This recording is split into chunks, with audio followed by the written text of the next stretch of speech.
안녕하세요. 김진만입니다. 자, 이번 시간엔 예비전원입니다. 예비전원 한번 보겠습니다. 자, 예비전원 크게 보시면은 이제 발전기가 있네요. 발전기가 있고, 다음 페이지 보시면은 UPS가 있네요. UPS, 그 다음에 축전지까지, 뭐 기타 문제는 기타로 뺐는데, 예비전원은 크게 이제 발전기, 축전지, 그 다음에 UPS 세 가지 종류가 있어요. 예비전원 뭐 많이 나온다라는 분야는 아니에요. 많이 나오는 분야는 아닌데, 예비전원은 기본 문제는 KDS로 정리하시는 게 맞습니다. KDS를 기본으로 하시고 플러스 어떤 뭐 계산 문제나 아니면 이론 문제를 준비하시는 게 맞고, 자, 예비전원 이제 처음부터 보겠습니다. 발전기 이론 뭐 두 개 나와 앞 위에 두 개는, 자, 뭐 순수 저항부하, 순수 유도성 부하일 때, 즉 R부하냐 L부하냐를 물어보는 거잖아요. 자, 그럼 밑에 거가 이렇게 하니까 좀 모르겠어요. 그럼 밑에 거 한번 볼게요. 전기자 반작용 R부하냐 L부하냐 C부하냐, 그렇죠? 전기자 전류가 전기자 전류로 인해 생긴 자석이 계자에 어떤 자석에 영향을 미치는 게 전기자 반작용이잖아요. 그렇죠? 그러면은 그 발전기에 생성되는 전압은 자석의 적분값에 비례하기 때문에 어, 위 1, 2번 문제가 같은 문제예요. 그렇죠? 같은 문제예요. 이거를 이론만으로 이제 생각을 하면은 이렇게 같은 문제라는 거를 뭐 말만 바꿔서 내는 거죠. 자, 그다음에 밑에 이론도 뭐 고압 적용 시 여러 가지 문제점, 뭐, 뭐 이제 공장 같은 경우는 이제 고압 전동기를 사용한다는 게 딱 두 가지 종류예요. 실제로 이제 설계를 해보면은, 자, 공장 같은 경우는 뭐예요? 일단은 사이트가 너무 커요. 사이트가 너무 크고, 그리고 가장 일반적인 게 고압을 요구하는 비상부하가 존재를 할 때예요. 그렇죠? 그 다음에 일반 수용가에서 보면은 간선의 풀링 거리가 너무 길어서 저압으로 풀링하는 데는 한계가 있어요. 그렇죠? 그렇기 때문에 중간에 어떤 서브 변전소를 넣는다든가 뭐 그런 식으로 할 때, 아무튼 중간에 이제 고압 발전기를 사용을 하는데,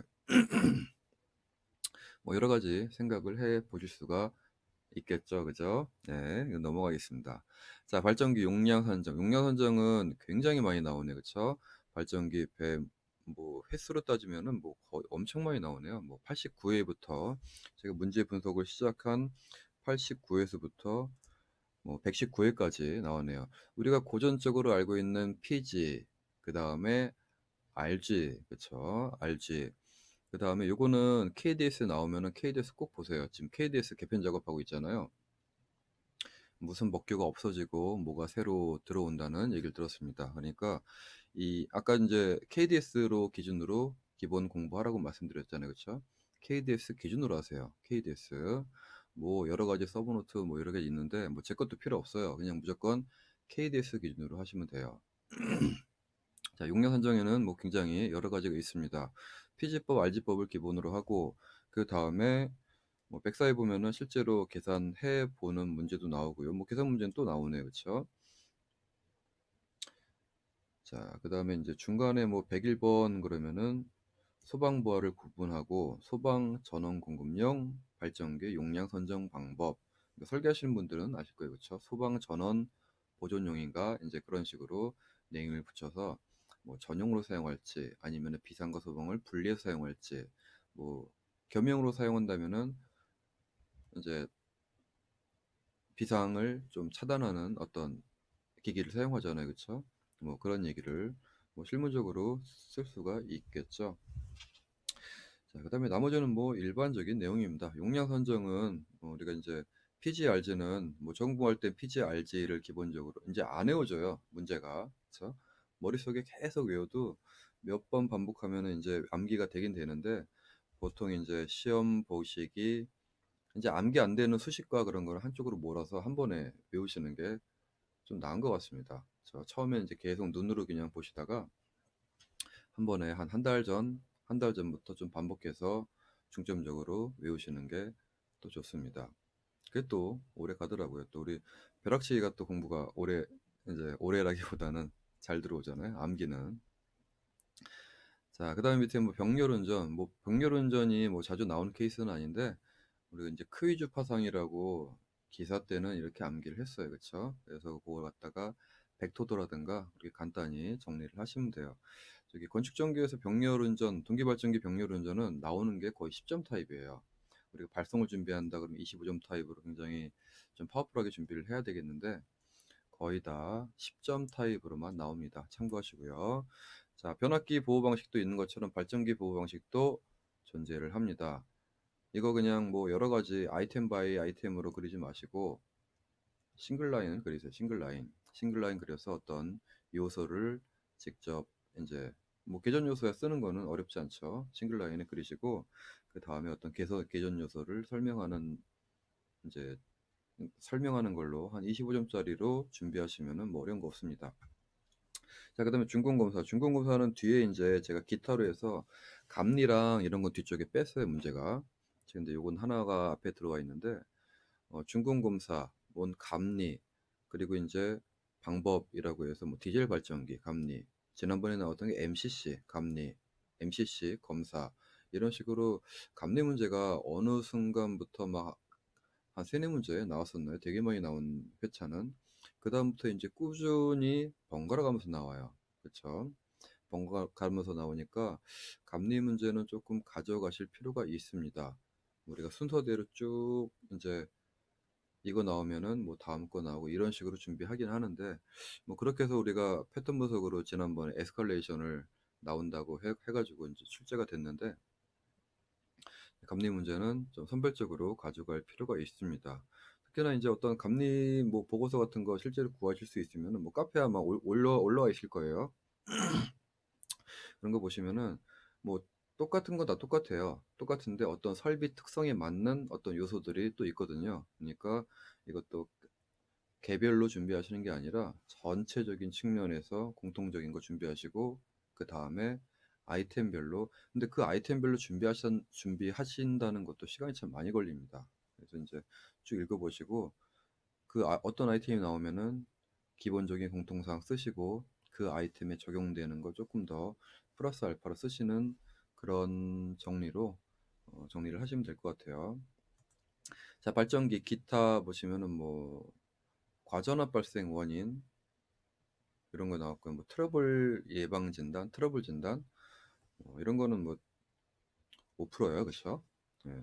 뭐 실제로 이제 진단을 하신다거나 그러면은 뭐 경험이 있으시다거나 그러신 분들은 푸실 수 있겠지만 뭐 찍어서 가져간다는 게 조금 힘든 문제입니다.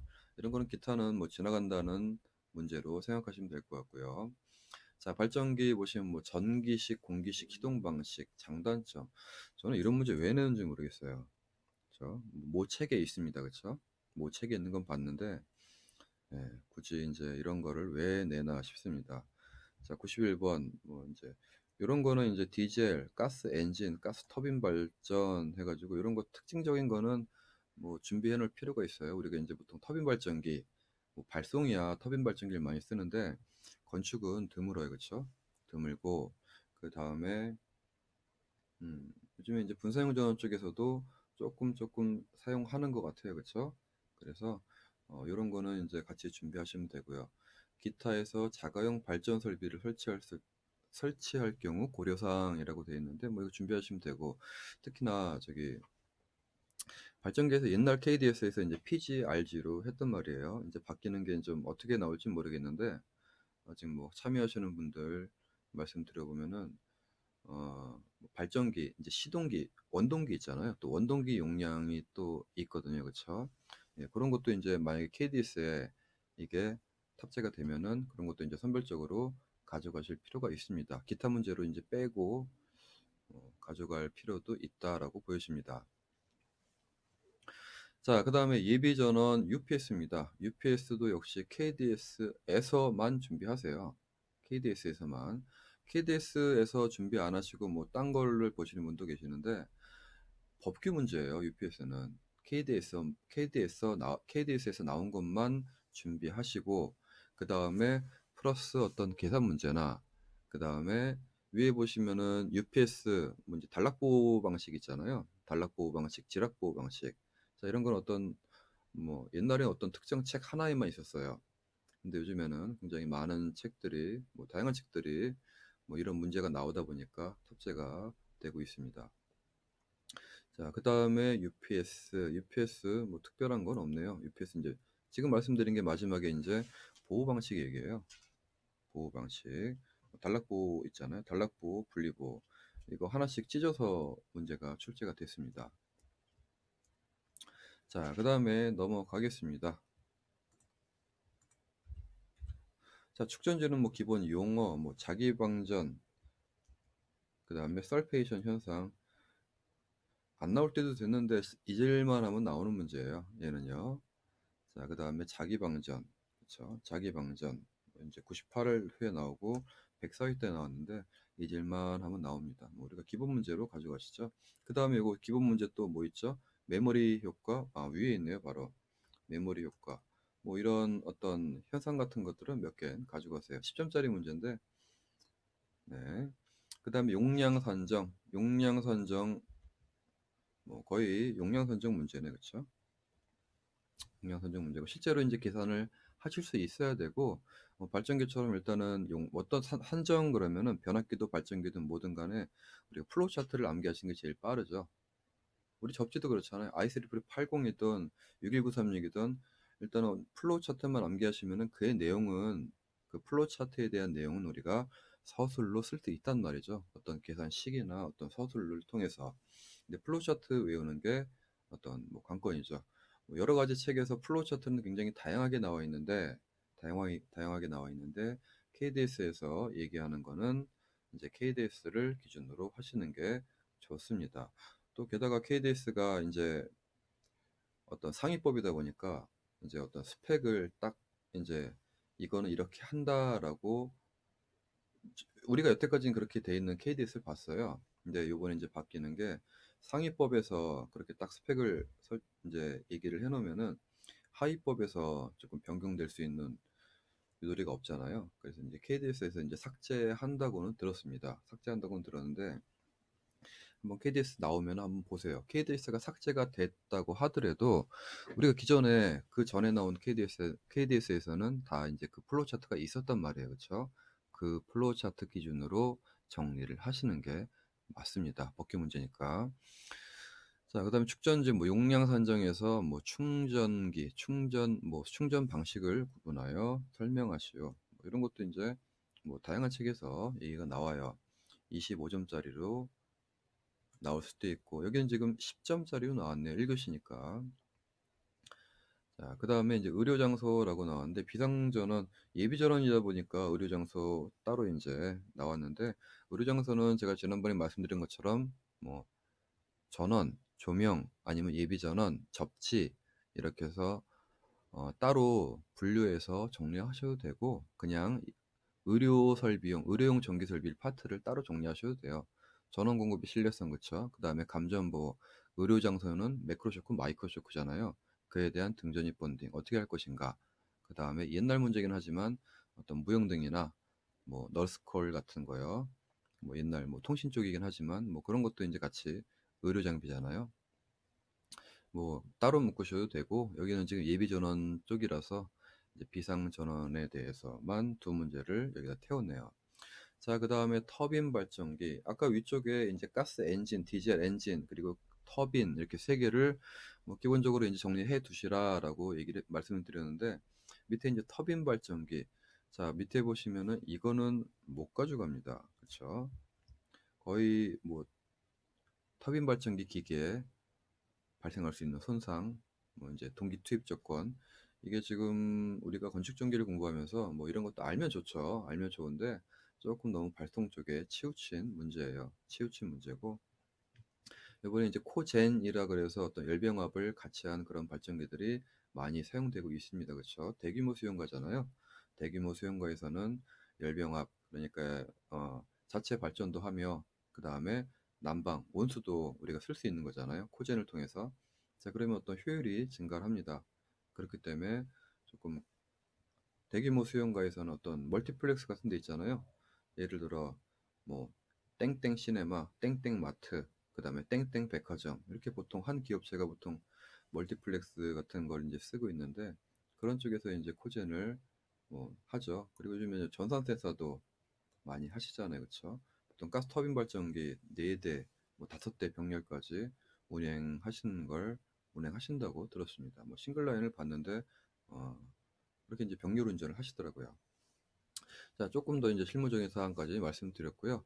자, 예비 전원은 이 정도로 해서 기본적으로 크게 발전기, 그 다음에 UPS, 그 다음에 축전지 이렇게 준비하시고, 그 다음에 플러스 준비하실 게 ESS잖아요, 그렇죠? ESS가 이제 소방법부터 이제 비상전원으로 인정됨에 따라, 그래서 이제 ESS도 어떤 발전기 용량 선정 방법, 그렇죠. 그 다음에 ESS 문제는 뭐 굉장히 많은 문제가 나왔었죠.